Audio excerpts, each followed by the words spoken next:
गोठों में नहीं हुए हैं, लेकिन लाठी गोठ उसमें शामिल है कि लाठी गोठ में रोड का काम अभी तक रुका हुआ है, और उनके अलावा सीवरेज लाइन का भी कुछ मुकम्मल हुआ है, कुछ अभी गलियों में बाकी है, और उनके अलावा है रोड।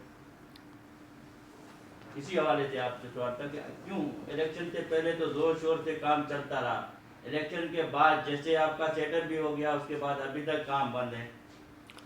देखो बात यह है, हमने इलेक्शन से पहले भी काम किया है और अब मज़ीद भी करेंगे।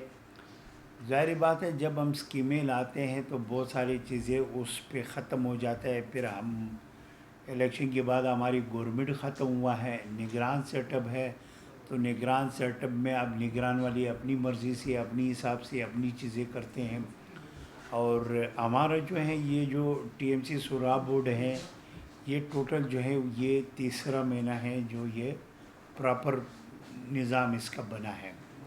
इलेक्शन का तो बहुत टाइम हुआ है, लेकिन लोगों को ये पता होना चाहिए हमारा निज़ाम जो है इस वक्त में ये तीसरा महीने है। तो मैंने कुछ पैसे तैयार किया है। पिछले 2 दिन पहले, आपके आने से पहले मेरे ख्याल सोशल मीडिया पे आपने देखा होगा, मैंने मीटिंग्स कर दिया। मीटिंग्स करने के बाद कोशिश मेरी है, इलेक्शन कमीशन से कोई प्रॉब्लम नहीं हुआ तो हम टेंडर करने जा रहे हैं। तो अल्लाह बेहतर करेंगे। इलेक्शन कमीशन की तरफ से कोई प्रॉब्लम नहीं हुआ तो स्कीमें स्टार्ट हो जाएगी। नहीं, ये काम आप जो है बराबर तरीके टेंडर करोगे या पहले की तरह जैसे ठेकेदारों को काम मिलता था इस तरीके से होगा? देखो मैं एक बात बताऊँ, पहले तो मैं टोन चेयरमैन नहीं था। ये केडीए की स्कीमें थे, ये केडीए का था, तो वो केडीए और सिंध गवर्नमेंट उसकी जवाबदेह है।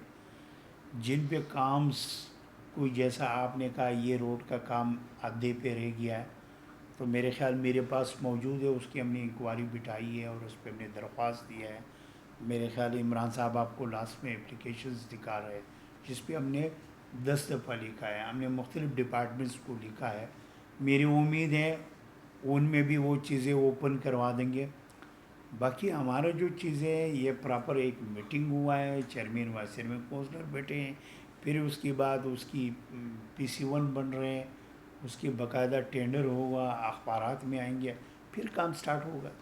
अच्छा, अभी तक काफ़ी यूसी ऐसे हैं कि यूसी चेयरमैनों को दफ्तर भी नहीं है, इसी हवाले से आप क्या कहोगे कि इसके हवाले से कोई रेंट पे उनको लेकर देना है या उनके लिए वो खुद करेंगे या आप जिम्मेदार हैं तो उनके, तो आप उनको करके देंगे, क्या मसला है इसका, क्या बताऊँ? देखो बात यह है, आपको ये इल्म है यहाँ तो कोई सरकारी ऑफिस है ही नहीं है।